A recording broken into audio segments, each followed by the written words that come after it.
काल राजू शेट्टी साहेबांचा फोन आला आणि आज आपण प्रचाराचा शुभारंभ शिरोळ तालुक्याचा करूया अशा चर्चा झाली आणि म्हणलं करूया कारण की या निवडणुका अगदी शॉर्ट पिरियडमध्ये आहेत. 23 दिवसाचा कार्यक्रम आहे आणि पुढच्या 8 दिवसामध्ये 3 तारखेला प्रचार संपणार आहे, 5 तारखेला मतदान होणार आहे आणि मग एक एक तालुक्यात जायला वेळ लागणार. म्हणून आज म्हणलं शिरोळ पासून आपण सुरुवात करू, नरसिंहवाडी बसनं दत्ताचा आशीर्वाद त्या ठिकाणी घेऊया आणि जिल्ह्याच्याच शुभारंभाची सुरुवात इथं झाली असं म्हणायला काय हरकत नाही. ज्याचा उल्लेख अनेक वक्त्यांनी केला की या निवडणुका महापालिका असतील, जिल्हा परिषद असतील होतात का नाही अशी शंका निर्माण झाली होती. मधल्या काळामध्ये सामान्य माणूस विसरून गेला होता की आपल्याला महापालिका नगरपालिकेला मतदान करायचं असतंय. एवढा वेळ या निवडणुकीला लागला होता, परंतु या सुप्रीम कोर्टाच्या निर्णयामुळे सुदैवाने या निवडणुका लागल्या आणि ग्रामीण भागाच्या विकासाचं चक्र ज्या जिल्हा परिषदच्या माध्यमातून चालतं त्याचा निर्णय आता येणाऱ्या 5 तारखेला होणार. मग अशी शेट्टी साहेब आम्ही अतिग्रामध्ये होतो त्यावेळी देखील आम्ही सगळ्यांनी सांगितलं की बऱ्याचदा ग्रामपंचायतचा आमचा संबंध येतो, जिल्हा परिषद पंचायत समितीचं आमचं काय काम आहे असं वाटतं, परंतु ज्या काही योजना आहेत, ज्या काही गोष्टी ग्रामीण भागाच्या विकासाच्या आहेत त्या सगळ्या गोष्टी ह्या जिल्हा परिषद पंचायत समितीच्या माध्यमातूनच तुमच्यापर्यंत येत असतात. आज एखादी लस द्यायचं असेल तर प्राथमिक आरोग्य केंद्रात जावं लागतं, आमच्या मुलामुलींना अंगणवाडीच्या शाळेत घालावं लागतं, जिल्हा परिषदच्या शाळेमध्ये आम्ही त्या ठिकाणी घालावं लागतं. ग्रामीण रुग्णालय ग्रामीण भागामध्ये सामान्य माणसांना आधार देण्याचं काम त्या ठिकाणी करतं. जल जीवन मिशनच्या माध्यमातून गावागावामध्ये पाणी पुरवठा जिल्हा परिषदच्या अखत्यारीत या ठिकाणी येतो. ग्रामीण रस्ते हे हजारो किलोमीटरचे ग्रामीण रस्ते जिल्हा परिषदच्या माध्यमातून या ठिकाणी होत असतात आणि म्हणून ही जिल्हा परिषद पंचायत समितीची निवडणूक ही ग्रामीण भागाच्या सामान्य माणसासाठी अत्यंत महत्वाची, कारण की दररोज उठून आमचा या सगळ्याशी संबंध त्या ठिकाणी येतो. जसा गाव म्हणून ग्रामपंचायतचा संबंध येतो तसं गावातनं बाहेर पडलं की जिल्हा परिषद चालू होते, ती हायवेला येईपर्यंत जिल्हा परिषदची गरज आपल्याला असते आणि म्हणून या जिल्हा परिषद मध्ये त्या विचाराची माणसं असणं, त्या ध्येयाने जाणारी माणसं असणं ही अत्यंत काळाची गरज या ठिकाणी आहे. दिनकरराव यादव साहेबांच्या पासूनचा इतिहास जिल्हा परिषदला या ठिकाणी आहे आणि या जिल्हा परिषदचं महत्व वेगळं आहे आणि म्हणून आपल्या कोल्हापूर जिल्ह्याच्या दृष्टीने सुद्धा ही जिल्हा परिषदची निवडणूक महत्वाची. आज जिल्ह्यामध्ये आम्ही बघतोय कोल्हापूर महापालिकेमध्ये सगळी भांडणं विसरून एकत्रित आले, परंतु आता जिल्ह्यामध्ये कुठे एकत्रित या ठिकाणी आले नाहीत. आज वांदी एवढी लागलेली आहेत, तालुक्यामध्ये त्यांच्यात भांडणं लागलेली आहेत, ही परिस्थिती त्या ठिकाणी आहे. परंतु गेल्या महिन्याभर नगरपालिका नगरपंचायतच्या निवडणुका लागल्या त्यापासून शेट्टी साहेब असतील, दादा असतील, शिवसेनेचे आमचे सहकारी असतील, चर्चा चालू होत्या आणि मला दादांचे आभार मानायचे, शेट्टी साहेबांचे आभार मानायचे की जिल्ह्याचा नेता म्हणून शिरोळमध्ये काही लक्ष द्यावं लागलं नाही. तुम्ही सगळ्यांनी अगदी सामंजस्यानं त्या सगळ्या सीट वाटप या ठिकाणी केल्या. हातकणंगल्यामध्ये पण आमचं सीट वाटप चांगलं झालं. 1-2 जागांवर आमचं काही चालू आहे, ते सुद्धा उद्या परवा आमचं मिटून जाईल. परंतु या जिल्ह्यामध्ये काँग्रेस असेल, शिवसेना उद्धव ठाकरे गट असेल किंवा राजू शेट्टी साहेब असतील, गडिंग्लज मध्ये आम्ही वंचित बरोबर त्या ठिकाणी आघाडी केलेली आहे. इंडिया आघाडी म्हणून कागलमध्ये सुद्धा ही लढाई आम्ही प्रामुख्यानं शिवाजीराव मगदूम वगैरे शेट्टी साहेब सगळ्यांनी इंडिया अलायन्स म्हणून कागलमध्ये सुद्धा सीटा त्या ठिकाणी लावलेल्या आहेत. साधारणपणे या जिल्ह्यामध्ये सगळीकडं जिल्हा परिषद पंचायत समिती लढण्याचा प्रयत्न आम्ही करतो.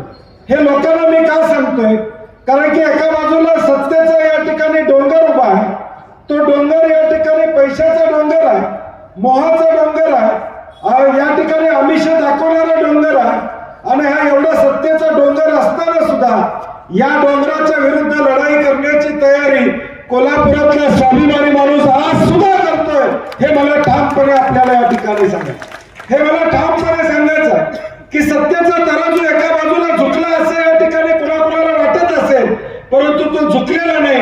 हे कोल्हापूर महापालिकेच्या निकाला स्पष्ट झालेलं आहे. कोल्हापूर महापालिकेच्या निकालावरून स्पष्ट झालं, सत्तेतले सगळे एका बाजूला होते, परंतु कोल्हापुरातली जनता ही खऱ्या अर्थानं धुरंधर निघाली की 34 जागा या मला देण्याचं काम त्यांनी त्या ठिकाणी केलं. आणि म्हणून सत्तेचा सारीपाट कुणाच्या एकाच्या नावावर या ठिकाणी होत नसतो.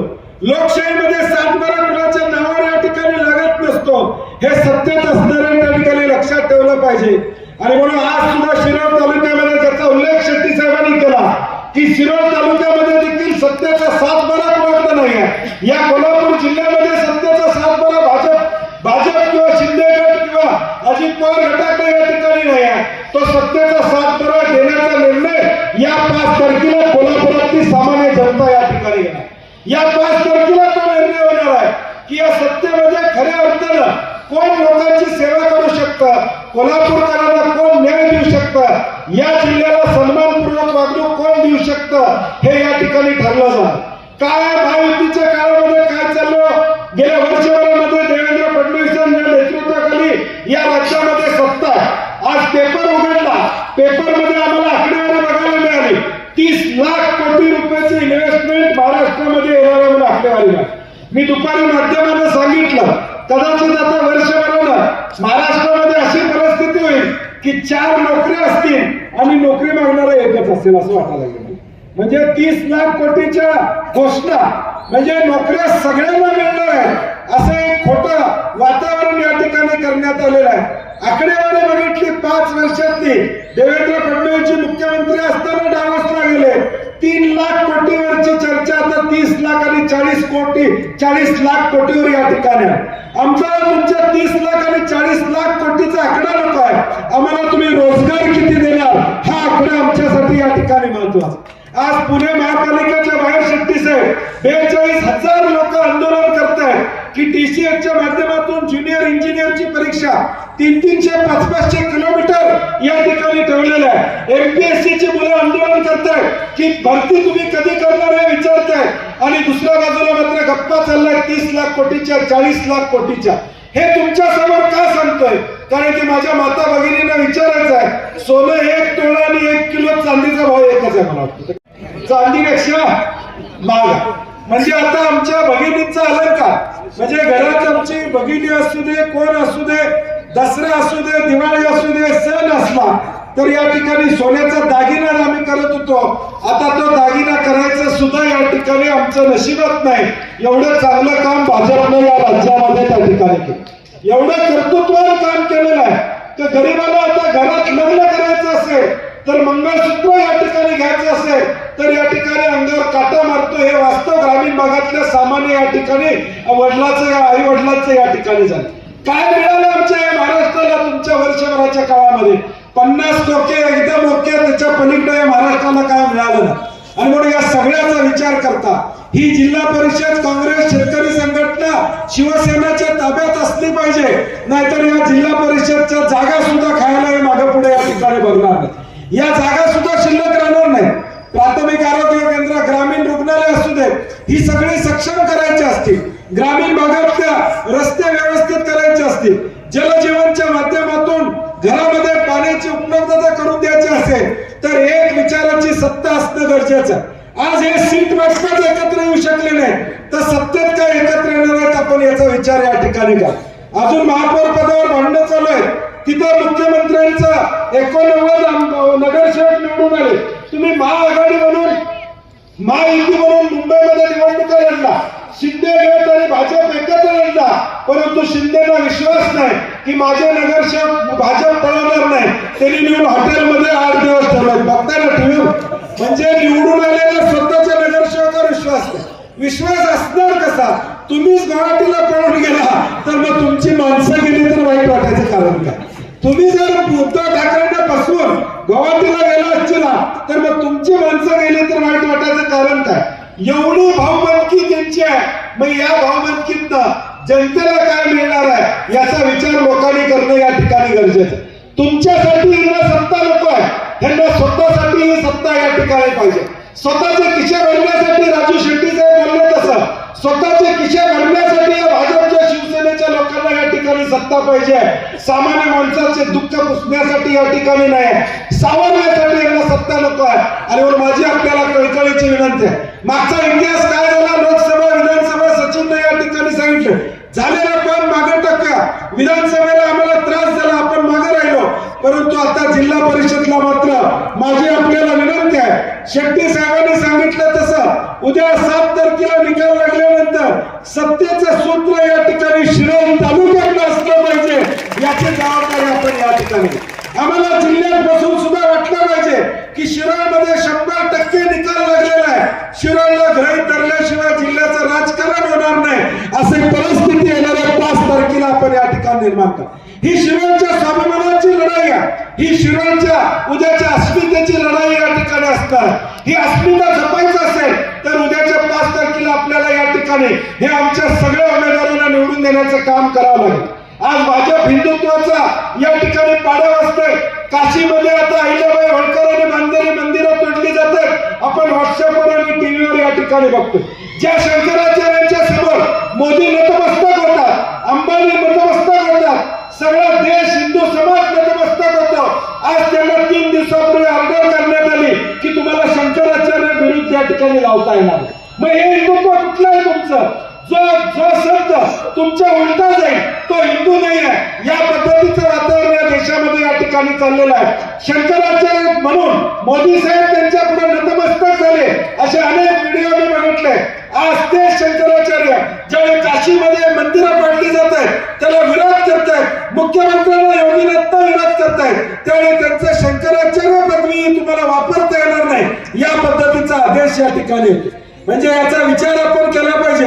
उद्या म्हणतील आमचं आडनाव लावू नका म्हणून तुम्हाला मला सांगतील, अशी वास्तवता या देशामध्ये निर्माण. म्हणजे हे जे काही चाललेलं आहे हे सगळं हुकुमशाहीकडे जायचं काम या लोकांचं चाललेलं आहे. आणि म्हणून या सगळ्याचा परिणाम उद्याच्या भविष्यकाळात आपल्या जिल्ह्याच्या राजकारणावर व्हायला वेळ लागणार नाही, नरसिंहवाडीमध्ये व्हायला या ठिकाणी वेळ लागणार नाही.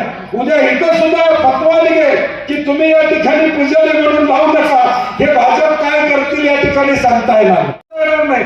म्हणण्याचं धाडस या देशामध्ये ते करत असतील तर कुठल्या पातळीवर ही मंडळी जाऊ शकतात याचा विचार आपण करा. आणि माझी विनंती आहे, काँग्रेस आणि शेतकरी संघटना शिवसेना म्हणून आम्ही ताकदीनं तुमच्या पुढे या ठिकाणी आलो.